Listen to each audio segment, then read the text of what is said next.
We began our journey into the human brain here on the campus of Dartmouth College in New Hampshire. I'd come to meet one of the world's leading brain scientists, Mike Gazzaniga, and a man he's worked with for over a decade. A man with two brains. You've been working a long time with Dr. Gazzaniga? 14 or 15 years. Just, it doesn't seem like that long, does it? Well, the collaboration began when Joe had surgery. And you had this procedure to correct an epileptic problem, yes. Is that right? Trying to stop the seizures. I was having seizures like every day or sometimes 2 or 3 a day. To control Joe's epileptic seizures, a surgeon severed the connection between the two halves of his brain. Cutting the corpus callosum like this prevented the spread of the electric storms that caused his seizures. But it also prevented the left and right halves of his brain from communicating with each other. In the years since the operation, Joe's epilepsy has been under control. He now earns a living at an egg farm, and in his everyday life, he's largely unaffected by the fact that his left and his right brains work independently. Do you feel any different when you think about something than you did, any differently from the way you felt before the procedure? It's just got a backup brain, that's all. That's something everybody could use, right? I found out how true that was right away when I was asked to draw a different shape with each hand.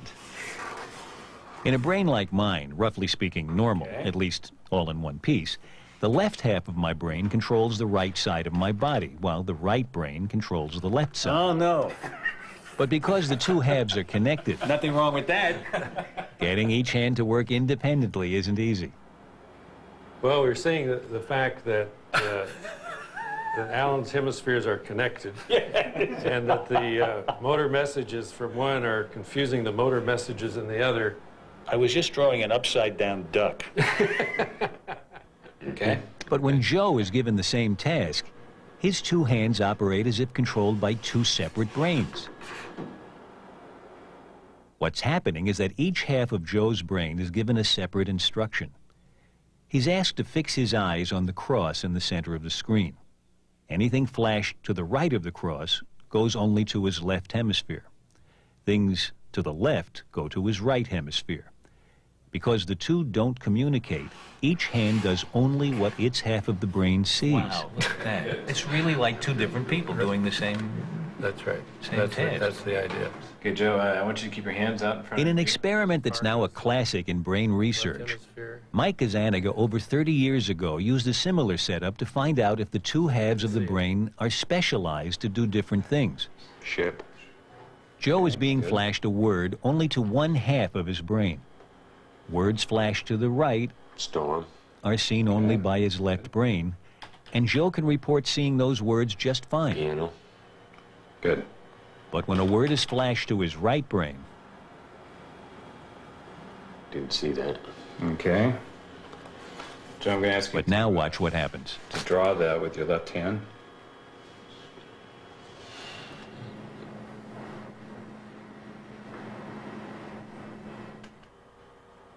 You're gonna be lost. Why don't you try drawing another picture of it over here, if that will help you.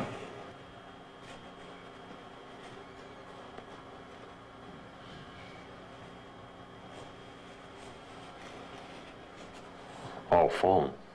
Oh, okay. Durr. It's almost as though somebody has given him a secret communication. That's and right. now he knows that it's a telephone. But up until then, he was blind to it. Exactly. When Gazzaniga first did this experiment, it instantly proved that the ability to speak resides almost exclusively in the left hemisphere. Not until he sees what his right brain is drawing is Joe able to name He it. said church, didn't After looking at the picture. he? But he had to figure it out about as long as we did. That's really interesting. It's a picture here of somebody communicating almost with another person. And the communication is not occurring inside the head, it's occurring out on the piece of paper. Yeah. Blob. I really don't know. You want to draw a little bit more? So far, Joe has been seeing only one word. Cat. That's a cat Things get sound. even stranger when he's flashed two words, each to only one half of his brain. The right hemisphere saw toad. Yeah.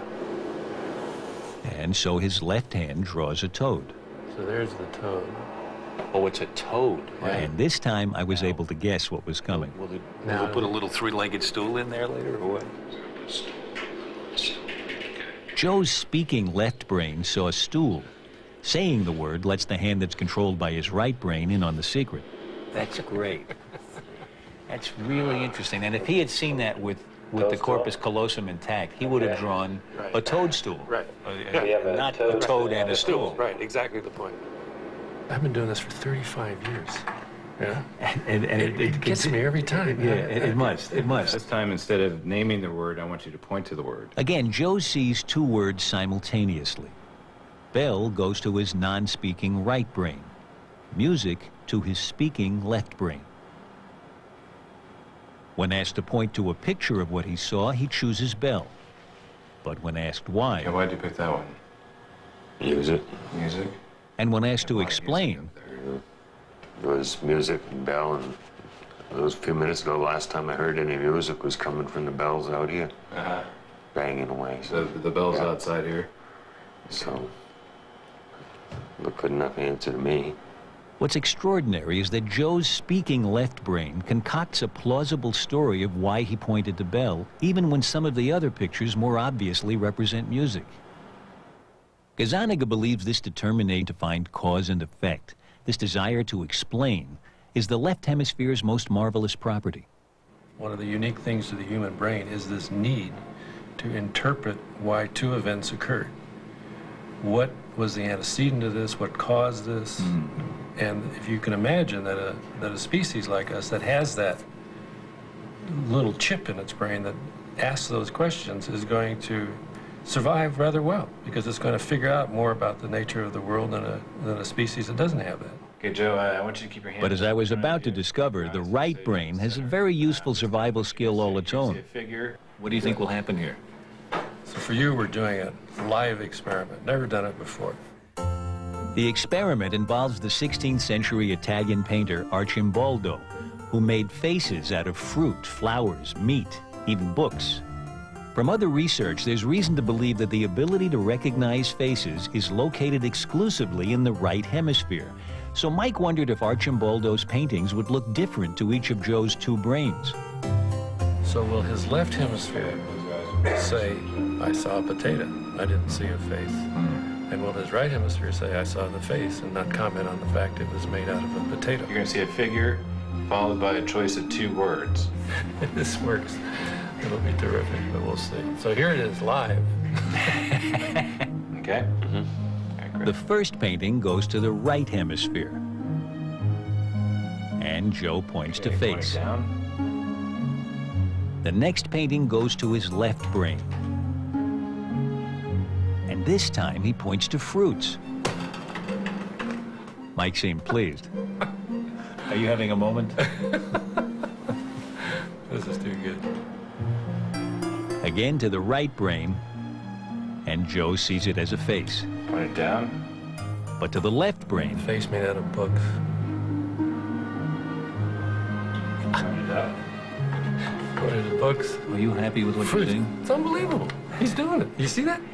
It's good. It's going so fast. It's shifting from left to right so fast. I can't keep up with you. You're used to looking at this. When you show him a face in the right side, the left hemisphere, Yeah. he's focusing in on the elements that made up the face. Yeah. When you show him the exact same picture in the left field going to the right hemisphere, he's focusing on the face and not the elements. And not the elements. If you came down from another planet and you saw faces and vegetables, you might not think there was much of a difference among them. But the brain seems to be made up in a certain way to say faces are very different from other objects. That's right. And one side of the brain specializes in faces. Exactly right. Exactly right. It is an adaptation that we have to detect upright faces. It's a very important. You can imagine in an evolutionary time that all of a sudden you have the ability to detect quickly an upright face. You want to read the expression on that face. You want to know if it's friend or foe. You want to have a set of questions about that face.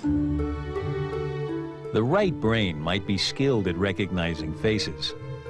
But when it comes to what gives the human mind its power, the ability to reason, to invent, to interpret the world around it, Mike Gazzaniga's 30 years of research has taught him which hemisphere he wouldn't want to be without. The old phrase around our lab is, don't leave home without your left hemisphere. That's where the action is.